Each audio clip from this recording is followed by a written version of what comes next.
Democrat morality, well, actually the lack thereof, was on full display this week in several situations, such as the missile launches into Israel and regarding abortion. Just how far have they gone? We'll take a deeper look this week on the Closet Conservative podcast.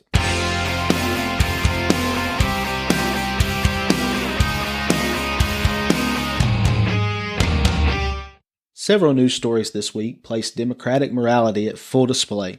At the beginning of the week, news broke about how Hamas had fired hundreds of rockets at Israel. Over 600, in fact, were used in the Gaza area. There was some incredible footage that showed the Israeli Iron Dome defense system shooting down several of those rockets, thankfully sparing countless lives, no doubt. There were still several people killed and many people injured in these events. Several political leaders were quick to speak out in support of Israel, and they called for an end to the violence, but leading Democrats were silent. Ben Shapiro was quick to call out on a recent podcast episode that if this type of violence was occurring in the U.S. with rockets flying into our homes and schools, we would respond quickly to the terrorists, just as we did with 9/11, actually.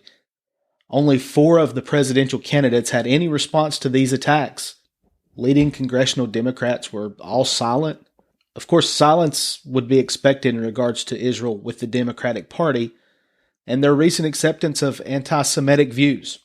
Democrat silence continued on regarding the subject of abortion. Alabama Democratic State Representative John Rogers spoke out against the abortion law in Alabama, stating that either you kill them now or kill them later, responding that either you kill them through abortion or you kill them in the electric chair after they've committed some type of crime later in life. Pennsylvania Democratic State Representative Brian Sims approached some folks outside of a Planned Parenthood clinic who were praying and called them pseudo-Christian protesters. He accused them of being white people, shaming people, stating there was nothing Christian about what they were doing. One of the girls was quick to call out in the video that they were not white. The state representative didn't care. He was pushing the liberal agenda against Christianity and continuing to push the racial divide with references to white privilege. Democrats would have you believe that it is Donald Trump who is inciting violence by his actions, but this state senator was attempting to incite violence. Republican Senator Ted Cruz from Texas was quick to call out this state representative, in essence placing a $100 bounty on the head of the teenage girls who were praying. Where were the Democrats in calling out this sickening action? Oh yes, they were silent again. Nothing was said, nothing was mentioned regarding the situation. Mainstream media ignored the situation as well. The event did not just end there, however. Representative Sims took his action even further, stating that the responses he received against his video was nothing more than Bible bullies. He stated that these Christians were bigots, sexist, and misogynists with fake and broken values. Is it just me, or did he seemingly act like a bigot himself in these videos and in his responses? Many of those he is harassing in this video are women, so even his misogynist comment is nothing more than an attempt to push a talking point. The Democrats continued to remain silent. The media continues to ignore it. Nothing but crickets from the Democrats and mainstream media in regards to this event.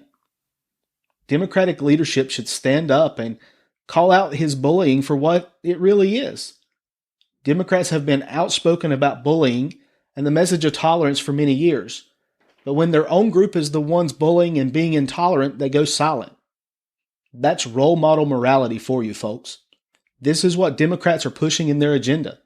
Be tolerant unless someone disagrees with you, and then accuse them of using white privilege, being bigots, sexist, misogynists, bullies, or any other term you want to place in there.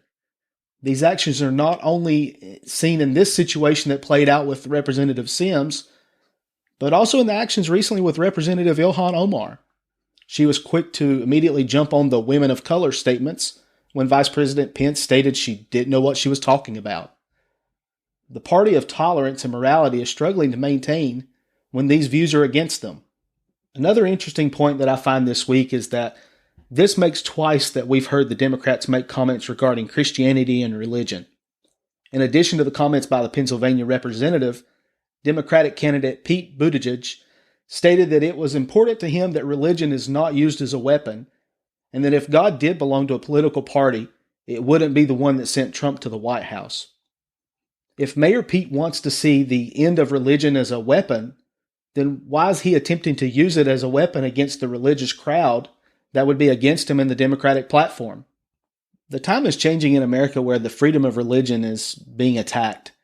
We see the foundations of our republic being questioned, and the liberal agenda is that it is impossible to be against them. It's impossible for the liberal agenda to be wrong, for them to lose an election, for the Constitution to be against their views. The agenda is to continue to question and change the rules until it fits the country in which they want to live. The Democratic Party is no longer the party of tolerance and morality, but a party of tyranny. The Democratic Party wants you to live in their country, under their rules, without any question or options. It's certainly an impressive display of morality and tolerance, isn't it?